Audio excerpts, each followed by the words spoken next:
Hello friends, मेरी YouTube channel हर्षवेदा Singh पर आपका बहुत बहुत स्वागत है। फ्रेंड, एक बार फिर मैं आपके लिए वीडियो लेकर आ गई हूँ। आई होप कि आपको मेरा वीडियो अच्छा लगेगा। अगर वीडियो अच्छा लगे तो प्लीज़ लाइक कमेंट जरूर कीजिएगा और चैनल पर नए हो तो प्लीज़ सब्सक्राइब जरूर कीजिएगा। ये वीडियो ना सिर्फ अपने फिजिकल एजुकेशन की बल्कि आप कोई भी एग्जाम दे रहे हो तो उसके लिए इंपॉर्टेंट है, तो वीडियो को पूरा जरूर देखिएगा। तो चलिए शुरू करते हैं आज का अपना वीडियो। हमारे आज की वीडियो का टॉपिक है अस्थियों से संबंधित बीमारी। ठीक है, इसमें हम डिटेल में जानेंगे क्या है। यहाँ मैंने कुछ बीमारियों के नाम दिए हैं जो आपको बोन से रिलेटेड बीमारी है, तो एग्ज़ाम में इसको पूछ लेता है। तो चलिए देख लेते हैं क्या है। इसको मैंने नाम दिया है, इसके बारे में मैं आपको दो दो लाइन चार चार लाइन बताऊंगी, तो आप उसको सुन लीजिएगा। चलिए तो देखते क्या है। फर्स्ट है आपका रिकेट्स। रिकेट्स रिकेट्स क्या है? ये जो आपकी बीमारी है ये बच्चों में होती है। ठीक है, इसमें क्या होता है कि जो हमारी हड्डियाँ होती हैं वो कमज़ोर हो जाती हैं और ये विटामिन डी की कमी से होता है। ध्यान रखिएगा, विटामिन डी की कमी से आपका, ठीक है, विटामिन डी की कमी से ये रोग आपका रिकेट्स होता है। इसमें हड्डियाँ कमज़ोर हो जाती हैं और इसमें क्या होता है कि जो कैल्शियम होता है जो हमारे हड्डियों को मजबूत बनाता है उसका अवशोषण हड्डियों में नहीं होता है। ठीक है, कैल्शियम का अवशोषण नहीं होता है। चलिए, तो ज़्यादा जानने की मतलब डिटेल में ज़्यादा जानने की जरूरत, इतना आपके लिए काफ़ी है। ठीक है, चलिए नेक्स्ट है आपका ऑस्टोमलेशिया। ऑस्टोमलेशिया इसमें क्या है आपका कि ये आपका जो है युवा अवस्था में होता है। जो आपकी, एक सेकेंड, ऑस्टोमलेशिया ये क्या है कि ये आपकी युवा अवस्था में होती है, यानी कि वयस्क में होती है। देखिए दोनों बीमारी ये भी एक जैसी है, बस ये क्या होता है, ये बच्चों में होता है, ये हमारा वयस्क में होता है। ठीक है, युवा अवस्था में होता है। इसमें भी आपके क्या होता है, ये भी आपकी विटामिन डी की कमी से, ठीक है, विटामिन डी की कमी से ये रोग होता है। और इसमें क्या होता है, जो बैकबोन होता है हमारा वो बैंड होने लगता है। ठीक है, जो झुकने लगते हैं आगे को और हड्डियाँ कमज़ोर हो जाती हैं, जिससे ज़्यादातर आपको दिक्कत होती है। और इसमें क्या होता है कि जब विटामिन डी की कमी हो जाती है तो जो हमारे बोन होते हैं वो कैल्शियम का अवशोषण नहीं करते हैं। ठीक है, जो दोनों बीमारी आपकी रिकेट्स और ऑस्टियोमालाइसिस एक ही है, वो बच्चों में होता है, ये युवा में होता है, दोनों की सेम चीज़ें हैं। इसमें क्या होता है, आपका कैल्शियम का अवशोषण नहीं होता है। ठीक है, क्या होता है, अस्थियों में जो हमारे बोन में होते हैं वो उसमें आपका जो कड़ापन आता है, मजबूती आती है, वो कैल्शियम फास्फेट और कैल्शियम कार्बोनेट के कारण होता है। जब विटामिन डी बनेगा ही नहीं तो हमारी ये दोनों चीज़ें आपका ऑब्जर्व नहीं कर पाएंगे, जिसके कारण हमारी हड्डियाँ जो होती हैं वो बहुत कमज़ोर हो जाती हैं। ठीक है, ध्यान रखिएगा, इसमें मेनली क्या है, आपकी जो अस्थियाँ होती हैं वो कमज़ोर हो जाती हैं। ठीक है, इसमें क्या है आपका, देखिए ध्यान रखिएगा, रिकेट्स और जो आपकी ऑस्टियोमालाइसिस बीमारी है वो विटामिन डी की कमी से होती है, ना कि कैल्शियम की कमी से। ठीक है, कैल्शियम तो बनता है, अपना भरपूर मात्रा में कैल्शियम बनता है, लेकिन वो क्या होता है, विटामिन डी की कमी से ये हमारी हड्डियाँ इसको अवशोषित नहीं कर पाती हैं। ठीक है, तो आप ध्यान रखिएगा, ये दोनों बीमारी आपकी विटामिन डी की कमी से होता है। ठीक है, विटामिन डी की कमी से ये बीमारी होती है। नेक्स्ट है आपका ऑस्टियोपोरोसिस। ऑस्टियोपोरोसिस इसमें क्या होता है कि ये भी आपकी कैल्शियम की कमी से क्या होता है, कैल्शियम की कमी होती है, जिसके कारण जो हमारे बोन होते हैं उसमें छिद्र होने लगते हैं। ठीक है, जो हमारे हड्डियाँ होती हैं उसमें छिद्र होने लगती हैं, जिसके कारण क्या क्या होता है कि हमारे बोन में होता है, जो बोन मैरो होता है उसमें हमारे आरबीसी और डब्ल्यूबीसी बनते हैं। ठीक है, आरबीसी और डब्ल्यूबीसी बनते हैं। ठीक, ध्यान रखिएगा, हमारी हड्डियों की बोन मैरो में आरबीसी और डब्ल्यूबीसी बनता है। ठीक है, जब ये आपकी इस बीमारी में, जब हमारे में हड्डियों में छेद हो जाएगा तो ये दोनों आपके क्या होंगे, ये बनेंगे लेकिन ये निकल जाएंगे। तो इनका कोई मतलब बनेंगे ही नहीं, जब उसमें छेद हो जाएगा तो ये आरबीसी डब्ल्यूबीसी बने कहाँ। तो मेन आपका रीज़न यही है कि आपकी ऑस्टियोपोरोसिस बीमारी में हड्डियों में आपके छिद्र होने लगते हैं और जिसके कारण आपका आरबीसी और डब्ल्यूबीसी नहीं बन पाता है। और ये क्या होता है कि रक्त से ही, ब्लड से ही हमारी सारी चीज़ें सर्कुलेट होती रहती हैं, तो ये हम ब्लड बनना बहुत ज़रूरी होता है। और डब्ल्यूबीसी हमारी बीमारियों से रक्षा करता है। तो ये जब बनेगा ना तो हमारी हड्डियाँ होती हैं वो हमारे शरीर पूरा कमज़ोर हो जाता है इसकी कमी के कारण।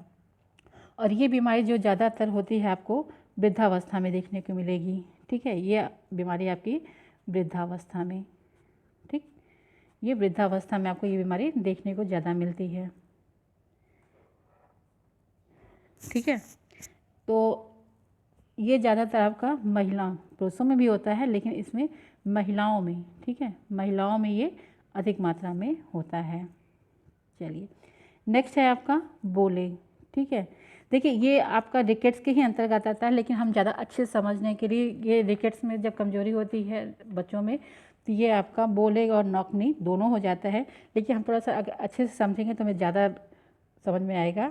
ठीक है, तो बो लेग में क्या होता है, बो लेग में क्या होता है कि विटामिन डी की कमी से हमारी अस्थियाँ जो होती हैं, जो बोन्स होते हैं वो पतली हो जाती है। ठीक है, वो हमारी जो होती है वो पतली हो जाती है, और इसमें क्या होता है, जो हमारा पैर होता है वो आपका इस आकार में हो जाता है। ठीक है, ये इसमें बीच में गैप, ये से नॉर्मल जो पैर होता है वो आपका सिंपल ऐसे होता है। ठीक है, लेकिन जो ये बीमारी होती है उसमें क्या होता है, हमारे पैर ऐसे ये धनुषाकार के हो जाते हैं। ठीक है, ध्यान रखिएगा, बो लेग में आपके पैर धनुष आकार के हो जाते हैं, और ये हमारे विटामिन डी की कमी के कारण होते हैं। क्या होता है कि हमारे शरीर का जब वज़न बढ़ जाता है तो शरीर का सारा वज़न जो होता है हमारे फीमर पे, ठीक है, ये फीमर है आपका, फीमर बोन पे पड़ जाता है, और जिसके कारण वो सह नहीं पाता है और वो बाहर की तरफ निकलने लगता है। ठीक, पांचवा है आपका, नेक्स्ट है आपका नॉक नी। ठीक है, नॉक नी क्या है, बोले के बाद नॉक नी है। नॉक नी में क्या होता है कि इसमें जो हमारे घुटने होते हैं,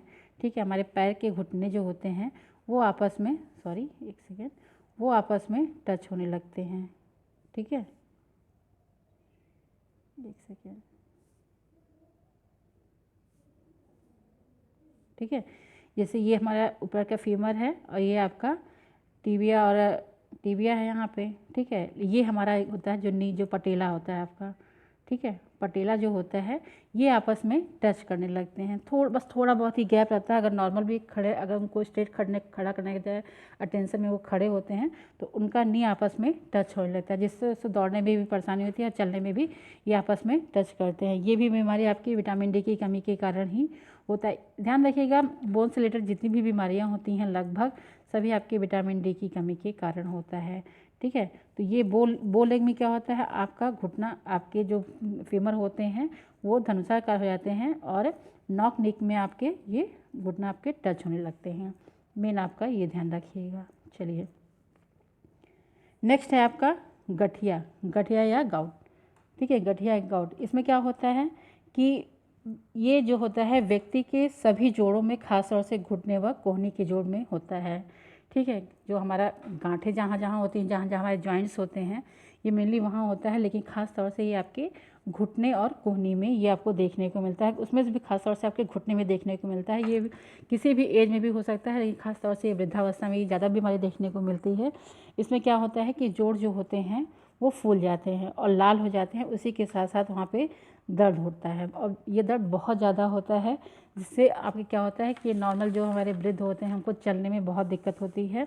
इसमें क्या होता है कि हमारे जो जोड़ होते हैं, जो जॉइंट्स होते हैं घुटने के या हाथ के, उसमें क्या होता है, आपका यूरिक एसिड जमा हो जाता है। ठीक है, ध्यान रखिएगा, यूरिक एसिड जमा हो जाता है वहाँ पे, तो इस कारण आपका दर्द होता है। यूरिक एसिड जमा होने के कारण जोड़ों में सूजन हो जाती है, लाल हो जाता है, और उसमें क्या होता है कि कभी कभी देखें उंगलियों में गांठें भी पड़ने लगती हैं, तो ये सब उसी के कारण, यूरिक एसिड जमा होने के कारण होता है, और इसी के कारण ये दर्द होता है। आई होप कि आपको चीज़ें समझ में आ रही होंगी। चलिए, नेक्स्ट है सातवां आपका टिटैनी। ठीक है, टिटैनी, इसमें क्या होता है, रक्त में कैल्शियम आयन की कमी हो जाती है। ठीक है, जो हमारे रक्त हैं उसमें कैल्शियम आयन की, ठीक है, ध्यान रखिएगा,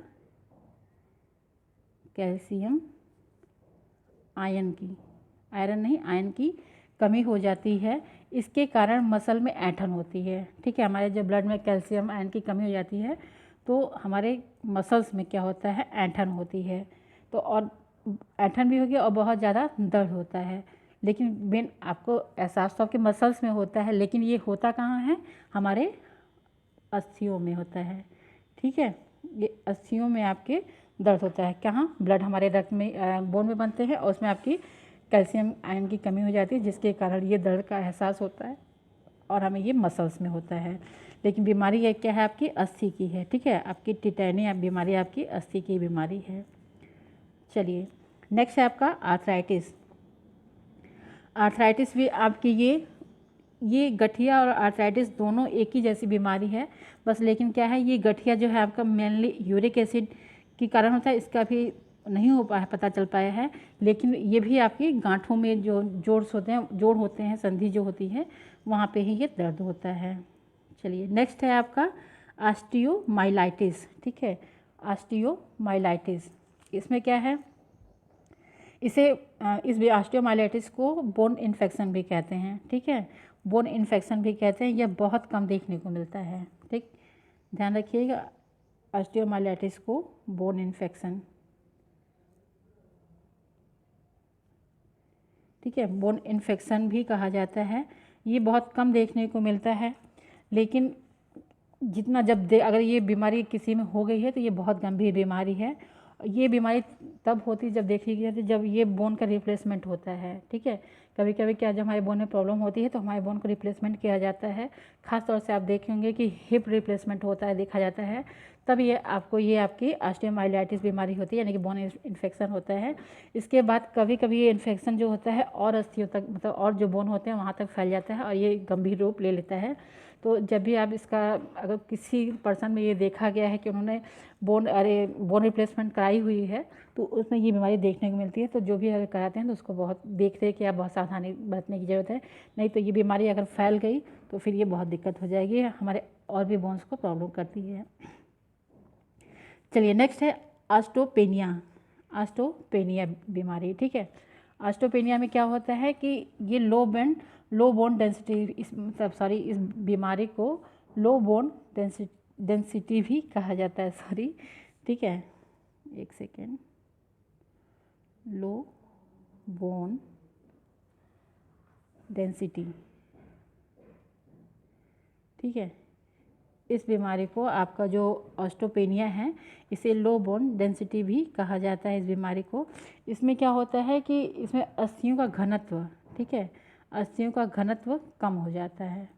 ठीक है, इसमें अस्थियों का घनत्व कम हो जाता है और इसके जब ये बीमारी होने लगती है तो यही आगे चलकर आपका ऑस्टियोपोरोसिस बीमारी भी बन सकती है। ठीक है, ध्यान रखिएगा। देखिए, आपको लगभग इसमें जो है जितनी भी बोन से रिलेटेड बीमारियाँ हैं सब में आका ऑस्टी करके ही है, इसका भी ध्यान रखिएगा आप लोग। चलिए नेक्स्ट है बोन ट्यूमर।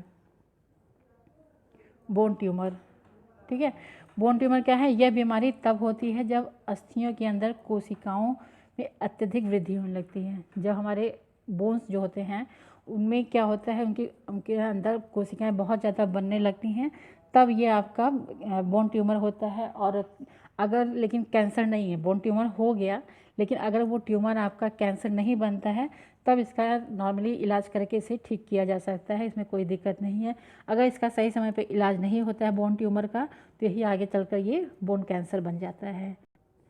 नेक्स्ट है आपका पुराने ऑस्टियोआर्थराइटिस। ठीक है, देखिए ध्यान रखिए, पुराने ही नाम है इसका। ठीक है, तो पुराने ऑस्टियोआर्थराइटिस, इसमें क्या होता है कि ये जो है आपका ये गठिया के समान ही होता है। ठीक है, ये गठिया के समान ही आपकी बीमारी होती है, यानी कि ये आपके जॉइंट से ही जुड़ी बीमारी है, उससे संबंधित विकार है।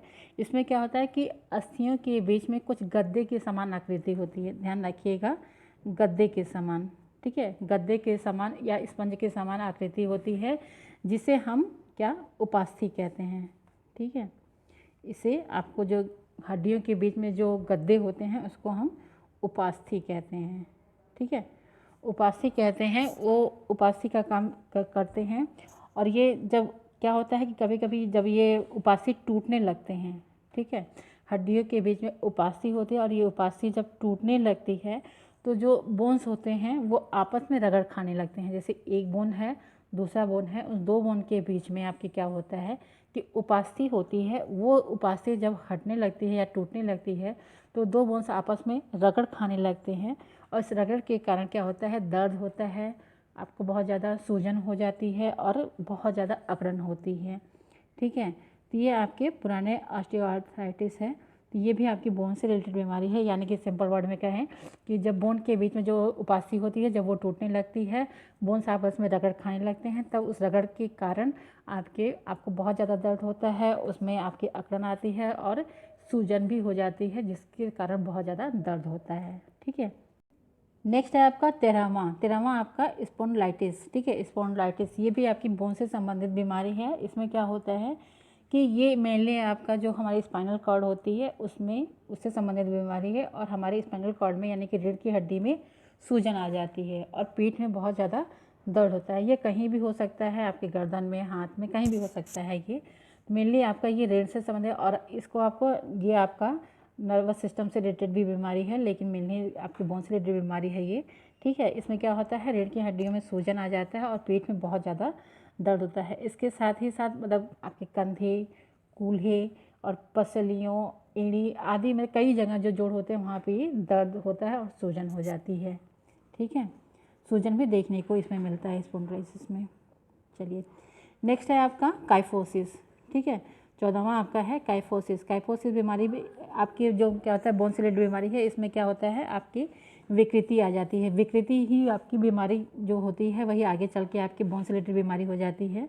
ठीक है, तो काइफोसिस इसमें क्या होता है, आपका जो आपका अपर बैक होता है, ठीक है, अपर बैक जो होता है वो राउंड शेप में हो जाता है। जैसे सिंपल सा एक इंसान ऐसे होता है, लेकिन क्या होता है इसमें ये आपका जो यहाँ शोल्डर होता है उसका, वो ये आपका ऐसे आर्च में हो जाता है।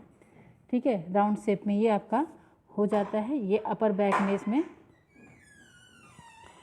अपर बैक जो होता है वो राउंड शेप में हो जाता है, और इसके कारण क्या होता है, इसमें आगे की तरफ सर झुक जाता है, हाथ लटके होते हैं और पेट भी अंदर की तरफ होता है। तो ध्यान रखिएगा, आपकी ये भी आपकी अस्थि से संबंधित बीमारी है। चलिए, डिफॉर्मिटी है एक तरह से, ये विकृति है, लेकिन यही आगे चल के ये बीमारी हो जाती है जिसके कारण आपके बैकबोन में दर्द होता है, सारी चीज़ें होती हैं। चलिए नेक्स्ट है आपका लॉर्डोसिस। लॉर्डोसिस इसमें क्या है कि इसमें जो होता है इस बीमारी, ये भी आपकी एक विकृति ही है ये, लेकिन इसको यही विकृति आगे चल के बीमारी हो जाती है। बार बार मैं कह रही हूँ तो ध्यान रखिएगा। तो इसमें क्या होता है, लॉर्डोसिस में आपका चेस्ट जो होता है वो बाहर की तरफ निकलता है। जैसे आपका चेस्ट जैसे सिंपल आपका ये चेस्ट होता है जो ये बाहर की तरफ, ये आपका चेस्ट जो होता है बाहर की तरफ निकला होता है। ठीक है, और जो पेट होता है, ठीक है, पेट भी निकला है। ये मेनली आपका इसमें क्या होता है, जो बैकबोन यानी कि जो कमर का पोर्शन होता है वो अंदर की तरफ। ठीक है, ये आपका कमर ऐसे, ये आपका कमर जो होता है वो अंदर, बाहर से देखेंगे तो वो अंदर की तरफ, ये भी आपके कमर में आर्च बन जाती है। ठीक है, तो आपके लॉर्डोसिस बीमारी में ये होता है कि सीना आगे, चेस्ट जो होता है वो आगे की तरफ निकला होता है, जो हमारा बैक वेस्ट होता है यानी कमर होती है वो आपका आर्च शेप में हो जाता है, जिससे आपको प्रॉब्लम होती है। चलिए नेक्स्ट है आपका स्कोलियोसिस। 16 आपकी है आपकी स्कोलियोसिस। इसमें क्या होता है कि इसमें जो आपकी इस बीमारी, ये भी आपकी एक तरह से विकृति है। इसमें क्या होता है कि जो हमारी रीढ़ की हड्डी होती है, ठीक है, जैसे सिंपल होती है वो होती है सीधी होती है, लेकिन जब इस विकृति में क्या होता है वो यस आकार में हो जाती है। ठीक है, यस आकार में हो जाती है।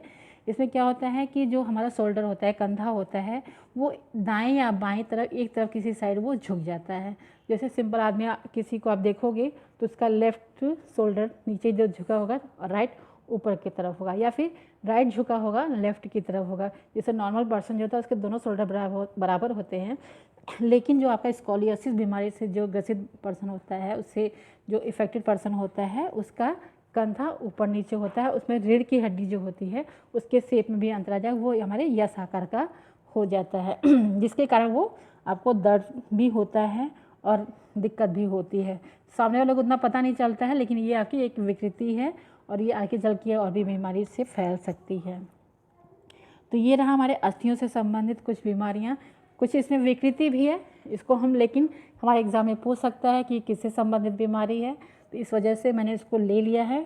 तो ध्यान रखिएगा, वीडियो इंपॉर्टेंट है, अच्छे से पढ़िएगा, और वीडियो अच्छा लगे तो फिर लाइक कमेंट जरूर कीजिएगा। और इस वीडियो के अंत में पिछले वीडियो का क्वेश्चन का आंसर मैं दे दूँगी। और हमारे आज की वीडियो का क्वेश्चन है, खोपड़ी में कितनी अस्थियाँ होती हैं, यानी कि हमारे स्कल में कितनी अस्थियाँ होती है। इसका आंसर अपने कमेंट में मुझे जरूर दीजिएगा। और वीडियो अच्छा लगे तो प्लीज़ लाइक कमेंट जरूर कीजिएगा, और चैनल पर नए हो तो प्लीज़ सब्सक्राइब जरूर कीजिएगा। Thank you so much and all the best.